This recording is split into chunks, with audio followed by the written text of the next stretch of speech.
कहानी अब तक। ममता अपनी नौकरानी सुनीता को अपने कमरे में ले जाकर अपने बराबर पर बैठा लेती है, लेकिन सुनीता अपनी मालकिन के बराबर में बैठने से हिचकती है। अब आगे।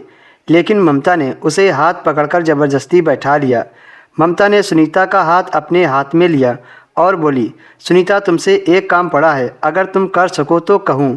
ममता के लिए सुनीता के दिल में बहुत इज्जत थी, भला वह उसके किसी काम के लिए क्यों मना कर सकती थी। सुनीता बोली, जी कैसी बात करती हो, आप कहो तो सही, ना करूँ तो कहना। ममता ने थोड़ा डरते हुए कहा, सुनीता डॉक्टर कहते हैं कि मैं माँ तो बन सकती हूँ, लेकिन इसके लिए मुझे किसी दूसरी औरत का सहारा लेना पड़ेगा। अगर तुम चाहो तो इस काम में तुम मेरी मदद कर सकती हो। ममता की बात सुनकर सुनीता का मुंह खुला का खुला रह गया। उसको तो यकीन ही नहीं हो रहा था कि ममता उससे इतने बड़े विचार के बारे में कह सकती है।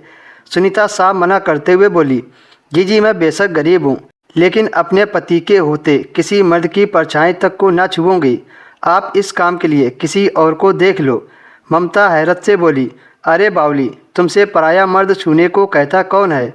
यह सब वैसा नहीं है जैसा तुम सोच रही हो। इसमें सिर्फ लेडी डॉक्टर के अलावा तुम्हें कोई छुएगा भी नहीं। यह समझो कि तुम सिर्फ अपनी कोख में बच्चे पालोगी, जबकि सब कुछ मैं और मेरे पति करेंगे। सुनीता की समझ में कुछ न आया।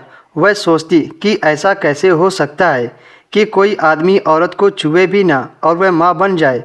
सुनीता को हैरान देखकर ममता बोल पड़ी, क्या सोच रही हो सुनीता?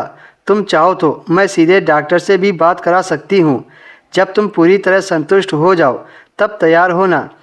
सुनीता हिचकिचाते हुए बोली, जी मैं कुछ समझ नहीं पा रही हूँ। अगर मैं तैयार हो भी जाऊँ तो मेरे पति इस चीज़ के लिए नहीं मानेंगे। ममता हार नहीं मानना चाहती थी। आखिर उसके मन में न जाने कब से माँ बनने की चाहत पल रही थी।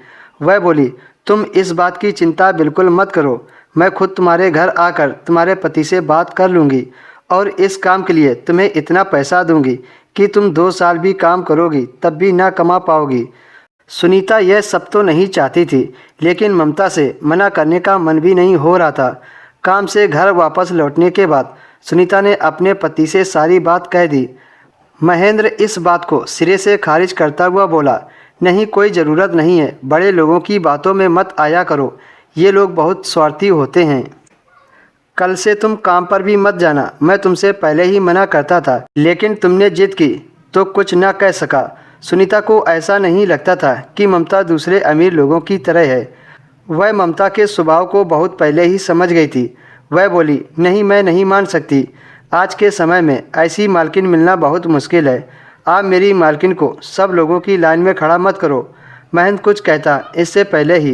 दोस्तों इसके आगे की स्टोरी आपको नेक्स्ट वीडियो में मिलेगी।